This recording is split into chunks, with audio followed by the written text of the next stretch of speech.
Jadi kalau ada orang hendak keluar rumah dia, pas mengunci pintu rumahnya atau pintu pagarnya itu, dia berucap ya bismillahi tawakkaltu 'alallah wala haula wala quwata illa billah.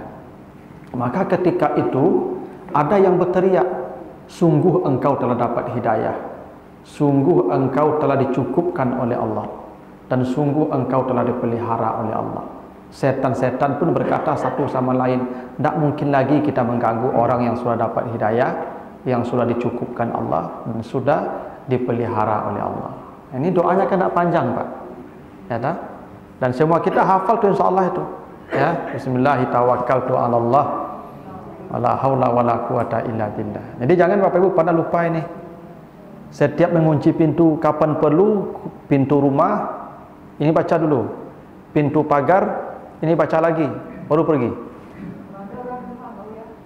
Iya, ada ndak ada orang di rumah tetap kita baca itu. Ya, karena ini urusannya dengan kita, bukan orang yang dengan orang yang di rumah, dengan kita nanti. Ya. Dengan nama Allah aku bertawakal. Tawakkaltu 'alallah. Tawakal itu artinya Bapak Ibu berwakil. Ya, tawakal itu dari kata wakala. Wakala itu artinya menjadikan Allah sebagai wakil kita. Nah, kalau Bapak Ibu mewakilkan urusan kepada saya, Pak Ustaz, tolong Ustaz di apa anak ambo ada masalah di situ, tolong urus. Apa maknanya Bapak Ibu mewakilkan ambo tu? Bapak Ibu tidak mampu mengurus, ya nak? Maka minta tolong ke saya menguruskannya.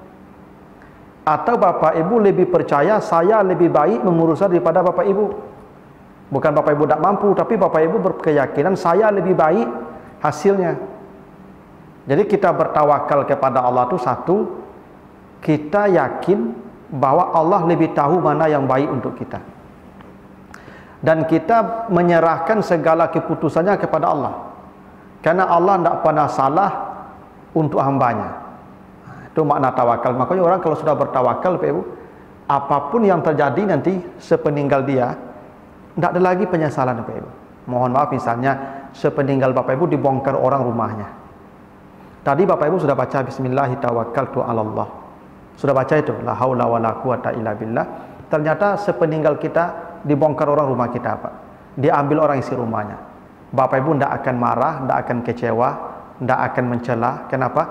Kan sudah bertawakal tadi. Artinya memang dicuri itu adalah yang terbaik. Tidak mungkin Allah membiarkan orang mencuri itu kalau itu bukan yang terbaik. Yang pasti tadi kita sudah memaksimalkan usaha. Pintu sudah dikunci, pagar sudah dikunci, semua sudah diikuti prosedurnya. Sekarang masuk juga orang. Berarti memang itu yang paling baik. Kenapa? Karena Allah tahu memang ya boleh jadi ya mungkin kita kurang simpanan untuk akhirat. Oleh Allah payambilah kecek Tuhan ke orang-orang. Ya, itu kata. Kan boleh jadi begitu kan kata Nabi, yang harta kita yang mana Bapak Ibu? Yang kita makan, yang kita pakai, yang kita infakkan, ya nak? Kan itu yang harta kita Bapak Ibu. Yang dua ini untuk dunia nih, yang kita makan, yang kita pakai habis di dunia, yang kita infakkan untuk akhirat kita. Dan berinfak itu kata Allah di surah At-Taubah, ya wa anfiqu tau'an au karhan, berinfaklah kamu baik sukarela maupun terpaksa. Ada orang berinfaknya sukarela, tapi kalau sukarela 2.000 5.000 saja, 2.000 5.000 2.000 5.000 dah. Itu pula lisui-lisui. Ya, kata Allah tidak bisa nih, kata Allah nih kalau tidak dipaksa orang itu sedekah tidak bisa nih, kata Allah. Kurang modal dia ke surga nih, kata Allah. Maka disuruhlah orang sampai mengambil kan la haula wala quwata illa billah tadi pertanyaan Ibu ya. Tidak ada daya, tidak ada kekuatan, tidak ada tenaga kecuali semua milik Allah. Berarti pencuri yang dikirim ke rumah Ibu tadi, tenaga siapa yang dia pakai? Kan tenaga Allah juga. Kan kita sudah mengatakan tadi waktu menutup kunci, la haula wala quwata illa billah. Tidak ada kekuatan, tidak ada tenaga, tidak ada power, tidak ada ya usaha kecuali engkau yang punya semua. Berarti pencuri tadi dia masuk ke rumah kita, Allah kasih dia kuah. Kalau Allah cabut kekuatannya, tak mungkin dia mencuri itu, Pak Ibu. Berarti memang Allah yang perintahkan dia ke situ. Karena Allah kita ingin bersedekah kepada dia, dijemputnya langsung sedekah awak tu. Ya Pak Ibu. Tak payah-payah apa mencari orang kau ni mau sedekah leh. Dan nyapik-nyapik ke rumah awak mah. Ya nak? Ini sedekah tapasu namu tu. Pahala tetap pahala lah. Justru yang dicuri orang tu yang milik kita. Apa kata Nabi? Atadruna manil muflis? Tahukah kamu siapa orang yang bangkrut kelak di akhirat? Sahabat berkata, al-muflis man la dirham lahu wala mata. Orang yang bangkrut, orang yang tak punya harta dan tak punya uang. Kata Nabi, bukan. Orang yang bangkrut itu mayati yaumal qiyamati bisalatin wa zakatin wa hajjin dan seterusnya. Orang yang pada hari kiamat datang nanti membawa ibadahnya banyak. Salat, puasa, zakat, haji, semuanya hebat. Tapi apa masalahnya? Kat syatamahaza. Lidahnya sering menyakiti orang. Wadarabahaza, tangannya sering menyakiti orang. Wa akala mahaza, harta orang dia ambil. Lalu apa yang terjadi? Semua kebaikannya tadi diberikan kepada orang-orang tadi. Bapak Ibu, kalau harta Bapak Ibu diambil orang, nanti semua amal orang itu untuk kita. Izafuniyat, bila semua kebaikannya sudah hilang, habis, tidak ada lagi yang tersisa, ukhizat min zunubihim, dosa orang yang dizaliminya itu diberikan kepadanya. Bapak Ibu, kalau Bapak Ibu dicuri orang nanti di akhirat, kalau dia tidak punya amal orang itu, tinggal kasihkan saja dosa kita semua pada dia. Kita tinggal melenggang lagi ke surga. Mana yang hilang Pak Ibu?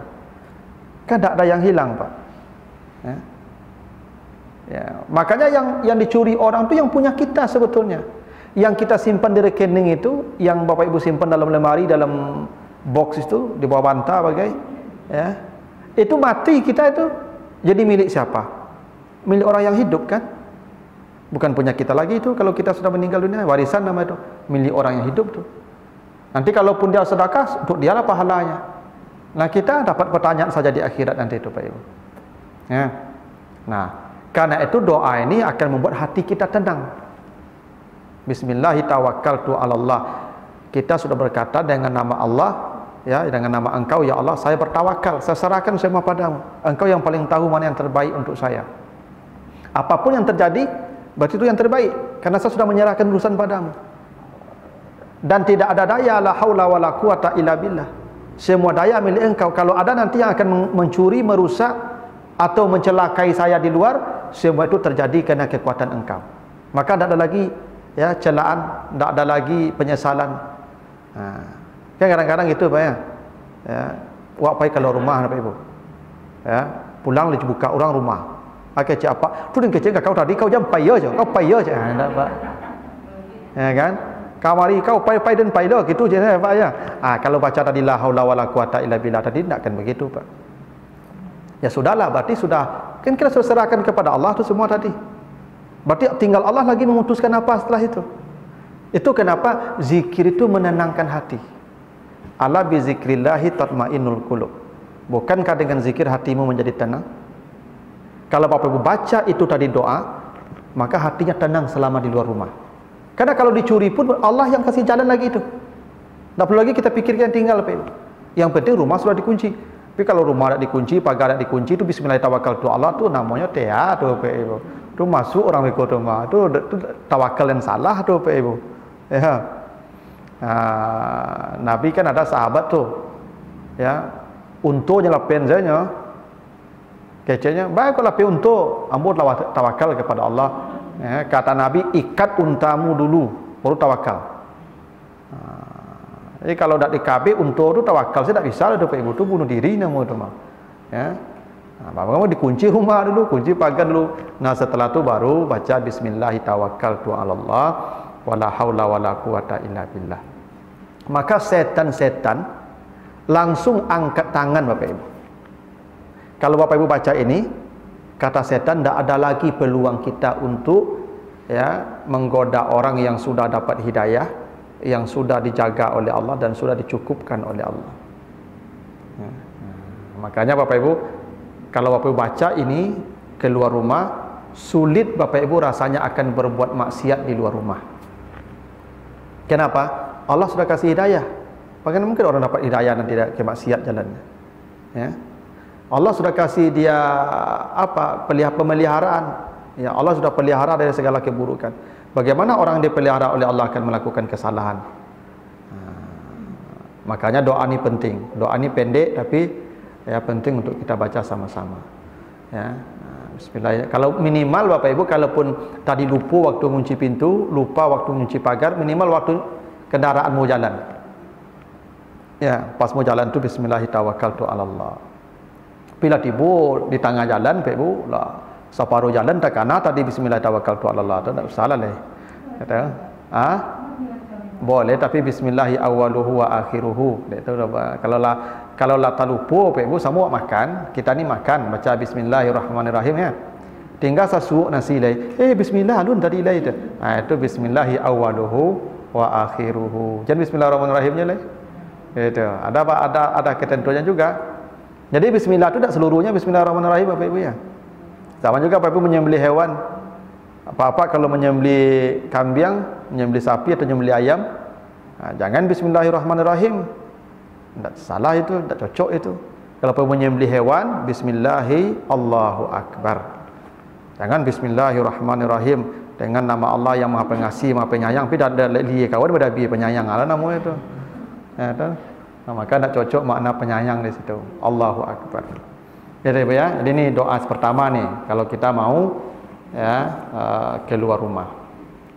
Hadis yang kedua masih hadis riwayat Abu Dawud tapi dari Ummu Salamah. Ummu Salamah ini istri Nabi. Ma kharajan Nabi sallallahu alaihi wasallam min baiti qattun illa rafa'a tarfahu ila as-sama' faqala Allahumma a'udzubika an adilla au udalla au azilla au uzalla au azlimu au uzlamu au ajhalu au yujhalu. Ini agak panjang, ini mungkin tak hafal kita karena jarang-jarang kita baca. Kata Ummu Salamah, Nabi kalau mau keluar dari rumah saya tidak pernah beliau kecuali pertama menengadahkan kepala ke langit. Ini kata Ummu Salamah cerita. Ini Nabi kalau keluar rumah beliau menengok ke langit. Nah, ketika menengok ke langit beliau berdoa, Allahumma a'udzubika an adilla au udalla. Ya Allah, aku berlindung kepada Engkau dari saya sesat atau disesatkan. Adilla au udalla. Adilla itu saya berbuat sesat atau saya disesatkan orang. Au azilla au uzalla, atau saya tergelincir berbuat salah atau digelincirkan berbuat salah. Au azlimu au uzlamu, atau saya berbuat zalim atau dizalimi. Au ajhalu au yujhalu, atau saya berbuat bodoh atau dibodohi orang.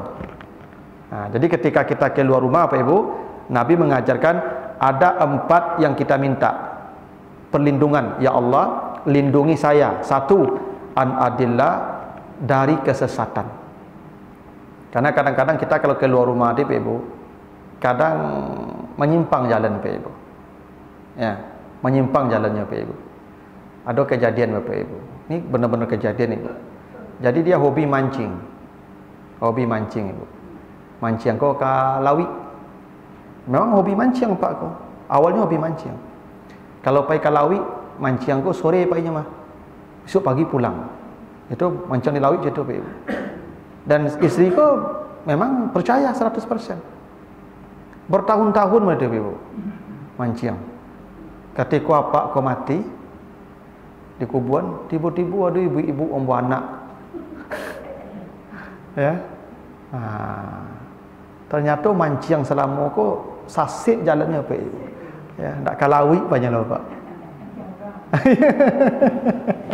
Itu namanya adil. Dan bisa saja begitu Pak Ibu. Ya kan awalnya pergi ke kantor Pak. Betul? Tapi melencengnya ke hotel. Itu adil namanya tuh. sesat jalannya. Dan itu banyak terjadi Bapak Ibu, ya nak? Di tengah jalan berputar kok. Nah, makanya ibu-ibu kalau ada suami ibu yang hobi mancing turuin enggak sekali ya. Jangan apa dianya mancing ke putar arahnya mereka. Ya kan kalau lekalawi arahnya tu celiak salah le. Tapi kalau putarnya jangan. Gitu. Itu namanya adil. Ya Allah, lindungi saya dari kesesatan. Karena ketika kita keluar rumah tu Ibu, tarikannya banyak kowe gitu. Apalagi laki-laki, mohon maaf, yang sudah mapan. Ya. Duit sudah banyak, ya, ya. Jabatan sudah mentereng, kendaraan sudah mewah, ya kan? Orang rumah lah mulai apa kan peot, reot, ya. Maka bapak-bapak ini kemudian dia setan mulai masuk tuh. Awalnya mungkin main kelapau dulu, ya duduk di kadai dulu. Tu beko lah tahu-tahu kawan ko lah mulai gak jauh seketik. Ujung-ujungnya mereka adalah kalap malam lah kan bar lah Ibu ya. Tidak sedikit itu terjadi Ibu. Ya. Ketika keluar rumah tu sesat jalannya. Awalnya tidak ada masalah. Makanya kita berlindung kepada Allah, ya Allah, lindungi saya an adillah. Allahumma a'udzubika an adillah. Ya Allah, lindungi saya dari kesesatan ya Allah. Luruskan saja jalan saya ya Allah. Kalau saya pergi mencari nafkah untuk anak istri saya, luruskan saja jalan saya. Jangan belokkan jalan saya. Jangan ada yang membelokkannya.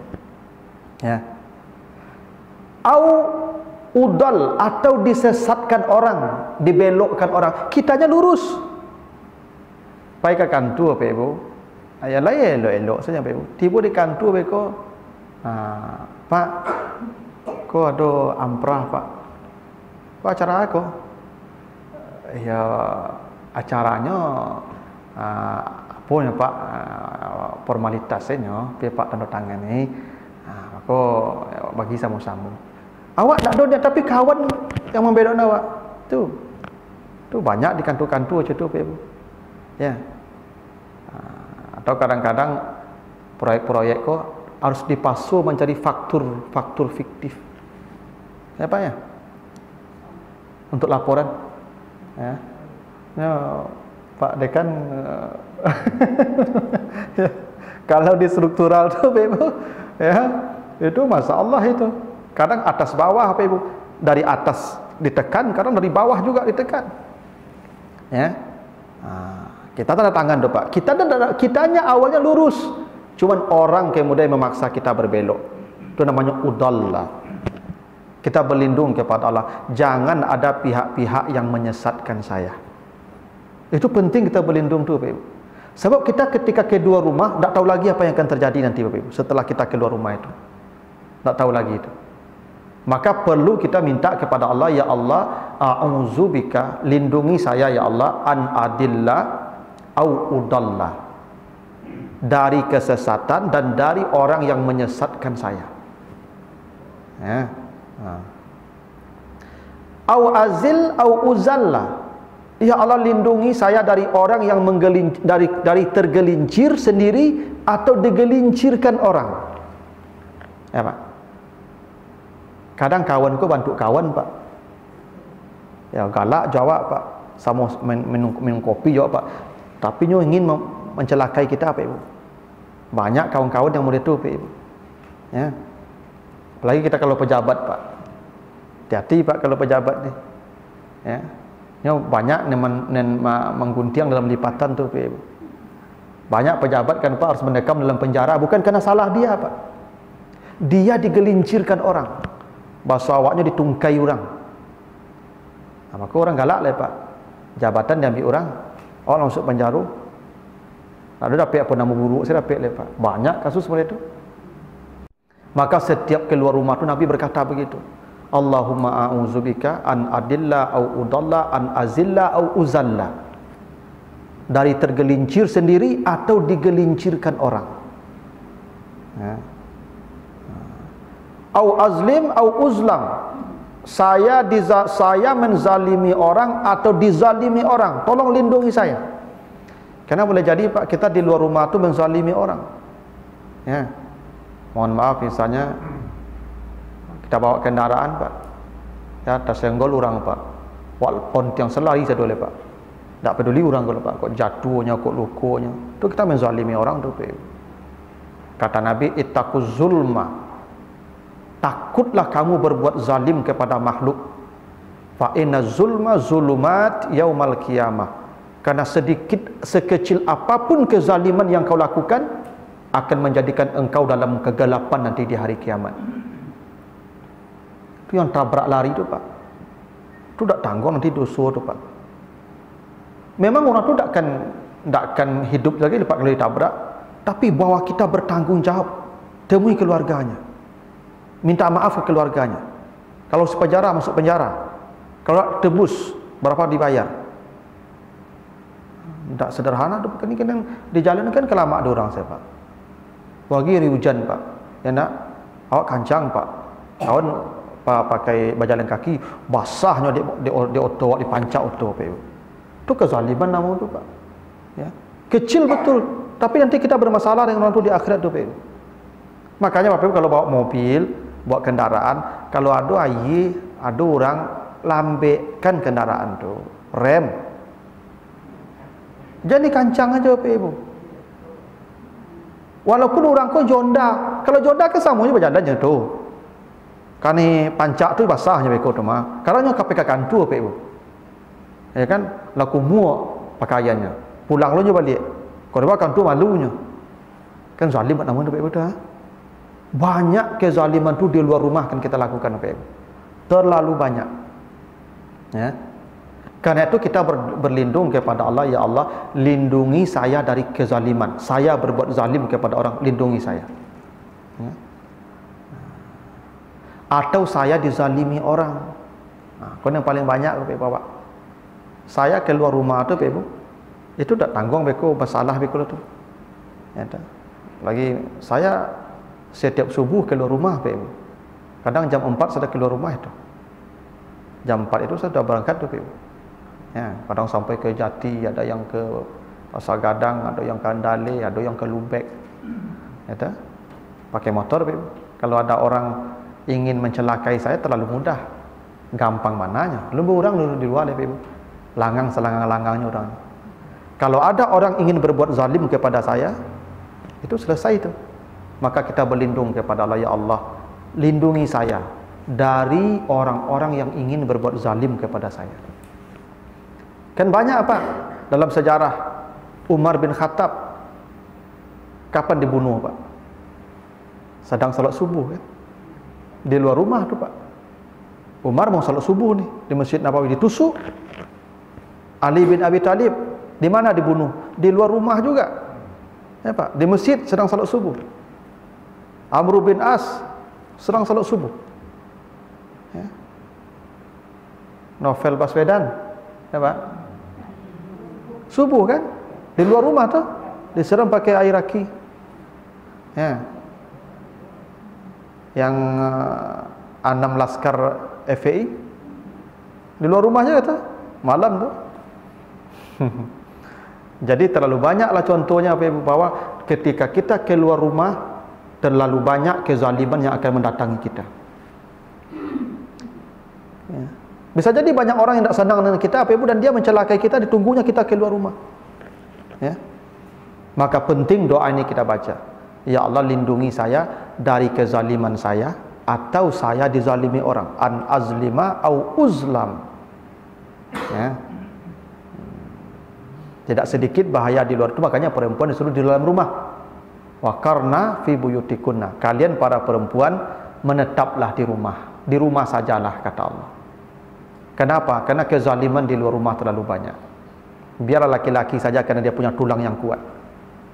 Kalau perempuan di dalam rumah saja. Itu perintah Allah begitu. Ya. Au ajhalu au yujhala alai. Saya berbuat bodoh atau saya dibodohi orang. Kadang-kadang kita tanpa sadar berbuat salah. Ya. Karena ketidaktahuan kita, karena kebodohan kita, kita melakukan kesalahan yang fatal karena kita memang tidak tahu. Ya. Ada orang berbuat salah karena dia memang tidak tahu, atau memang dia dibodohi orang, Pak. Dia dimanfaatkan atas ketidaktahuannya. Saya punya guru, Pak Ibu. Anaknya sekolah di Jakarta. Ya, anak sekolah di Jakarta, Pak. Ya, S2. Di UIN Jakarta.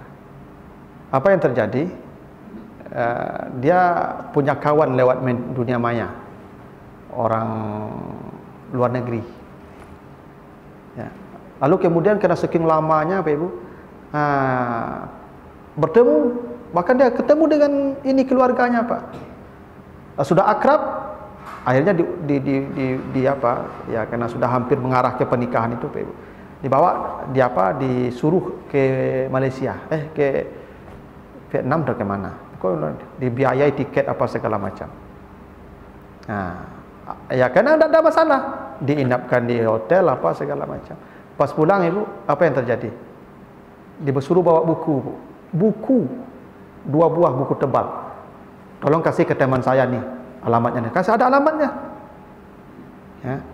Ternyata buku itu isinya narkoba, Pak Ibu. Narkoba. Di bandara, dia tidak tahu apa yang kamu bawa. Buku katanya. Coba periksa. Periksa apa? Narkoba, Pak Ibu. Ya. Nah, sekarang mendekam dalam penjara. 20 tahun kena ada berapa? Anak gadis, Ibu, perempuan. Ya. Itu namanya ujhal, dibodohi orang. Polos, dimanfaatkan orang polosnya itu. Bisa jadi, Pak Ibu, awak dielok kurang, Pak Ibu, di bandara, Bu, tolong titip barang ambo sebentar ya. Tunjuk orang bilang aja deh, Bu. Kan tu awak tangkap orang mak punya barang mah. Ya enggak? Itu kita dibodohi orang namanya, Pak Ibu.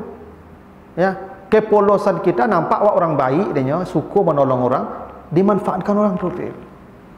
Dan tu tak sedikit kasus-kasus begitu terjadi, Pak Ibu. Ya. Akhirnya kita ditangkap orang seperti kasus yang itu, Pak.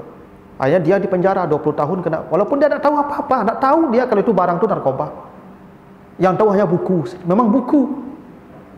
Tapi di dalam itu ternyata narkoba isinya. Ya.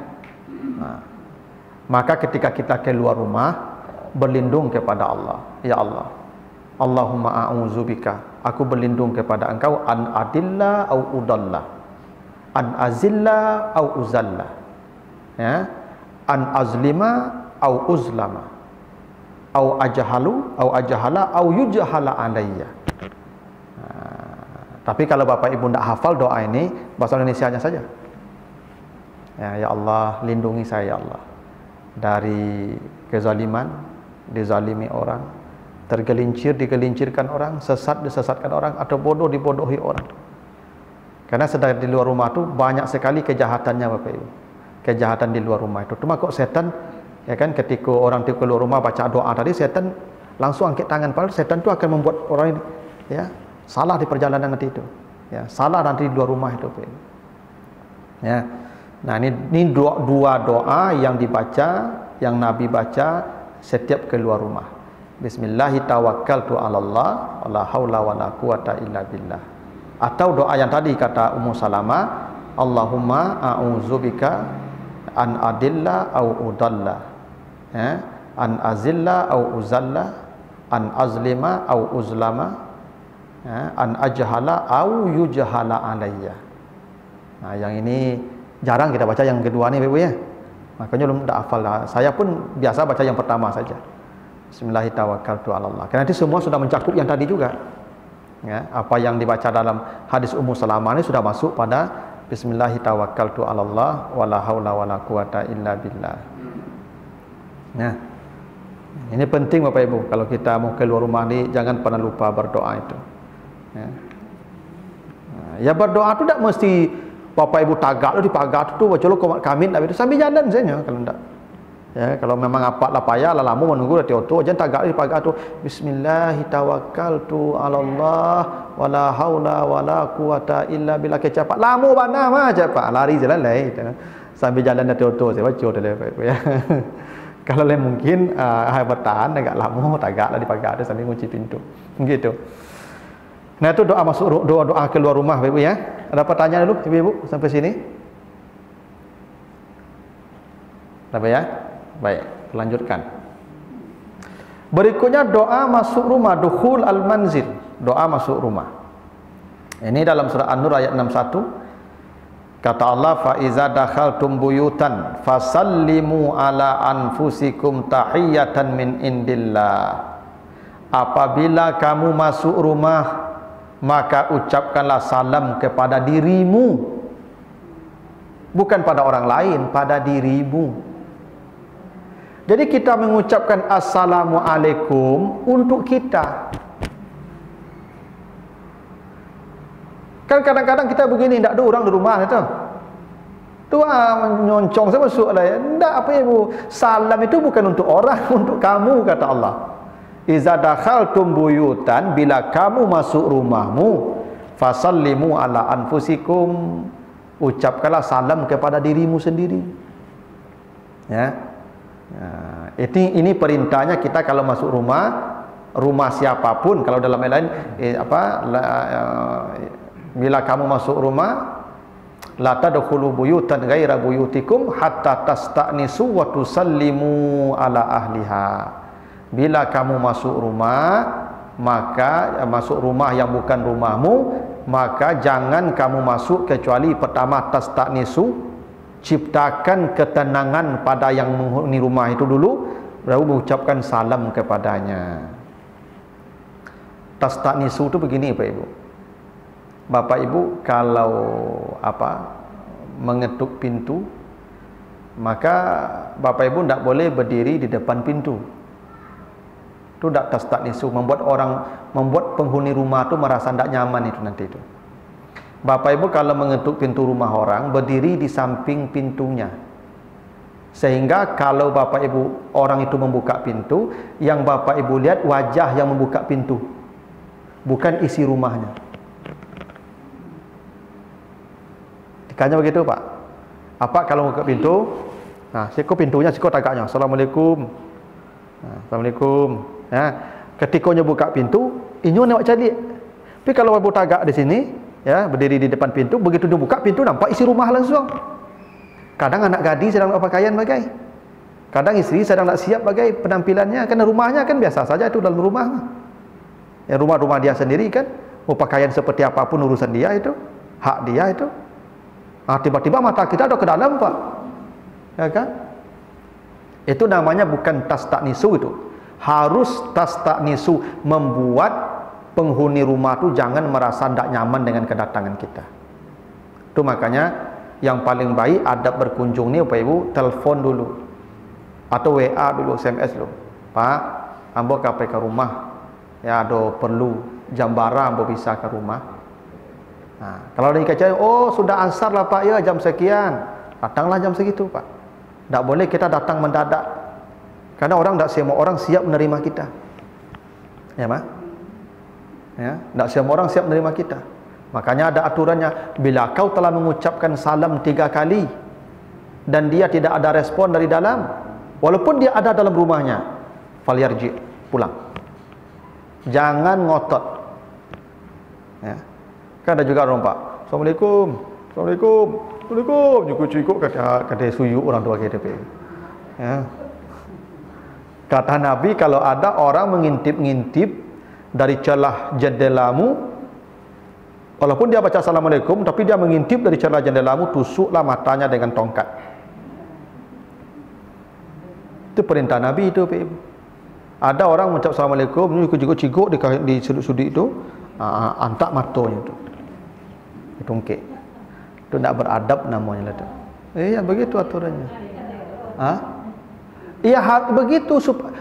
Kita tidak boleh mengetahui hak orang dalam rumah tu, privasi orang itu. Tahu cikgu-cikgu yang apa Pak Ibu? Ya. Dia dalam rumah dia, tidak boleh kita begitu. Makanya kita kalau masuk ke rumah orang, kata Nabi, masuklah seperti orang buta. Artinya jangan melihat sana sini. Kalau kita masuk ke rumah orang, masuk seperti orang buta. Macam orang buta, tak nampak dia lah. Ya tak? Kau tak masuk ke rumah kawan, ruang tamu preso, dapurnya preso, sampai kamarnya preso, bagi penyakit ibu-ibu juga. Ibu-ibu kalau tiba ke rumah kawan tu, sadu isi rumah kawan pereso. Sampai ke kamar-kamar tu, papu mareso kamar anak daru tu nak ya buli tu. Tak beradab namanya tu. Kau kata pek lalu orang di preso-preso. Ya. Tidak boleh tu preso-preso punya orang tu. Masuk ke rumah orang itu seperti orang buta kata Nabi. Ya.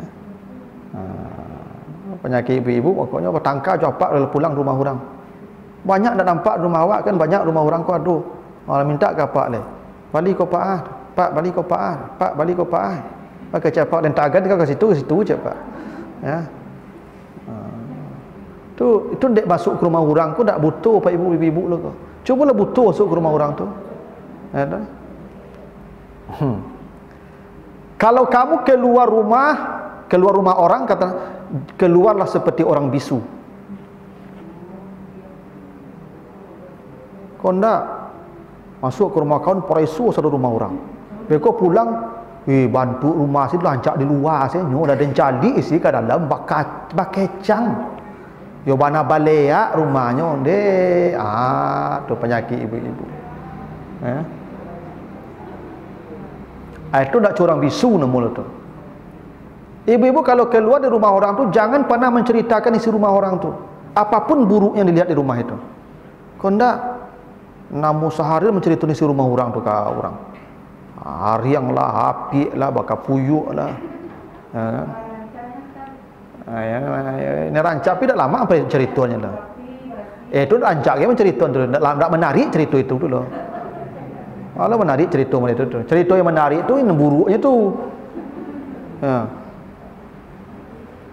Ibu kalau menceritakan orang, "Oi si anu tu iwana santiang, iwana elok." Kecok orang, cuma paisa orang kalau itu mah. Ya nak? Coba cerita, "Oi si anu tu perangainya modeko." Iyo tu, ha? Itu pasti panjang cerita beko tu. Tak menyangkut cak lah yo. Lah. Namun 2 jam tu cerita ikut tu agak 2 hari okey. Dah ibu. Jadi kalau masuk rumah itu masuklah seperti orang buta, keluar rumah keluarlah seperti orang bisu. Ini ibu jangan tiba-tiba masuk rumah dia. Ya, masuk ke rumah orang tu cukup di ruang tamu saja tu. Nah, itu artinya masuk rumah orang tu tak boleh kecuali 2. Pertama tasta'nisu namanya. Yang kedua baru tusallimu, baru ucapkan salam. Ada. Nah, itulah dulu ibu kalau masuk ke tuisah. Abu. Iya itu kadang-kadang mereka itu perang ibu tu, ya. Rumah luar saya rancaknya. Ada pereso ke dalam tu. Kecang. Ya itu.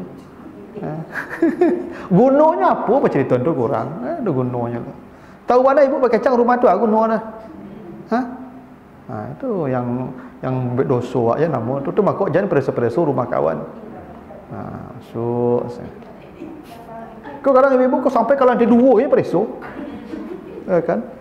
Ya, dindiangnya pareso, atuknya pareso, pelaponnya pareso, nyotanyo sadonya pe. Kan? Iya beko baca cerita ke orang. Ya, baca cari celah rumah orang tu. Ya. Itu tak boleh begitu ibu ya. Ya kalau ingin tahu tak apa, tapi jangan diceritakan kurang beko. Ya, tu. Tak boleh menceritakan kurang tu isi rumah orang tu beko. Yang diceritakan tu tak nelok lah kau. Itu. Ya itulah. Maka ibu jangan cocok masuk ke rumah orang, ku pagi je tipu rumah orang. Yang 7 tipu rumah orang leh. Ya tu. Tu cerita rumah orang saya pengana. Itu. Nah, begitulah dulu ibu ya. Jadi diamalkan dulu ni. Yang masuk rumah ada beberapa lagi nanti, tapi yang keluar rumah saja dulu.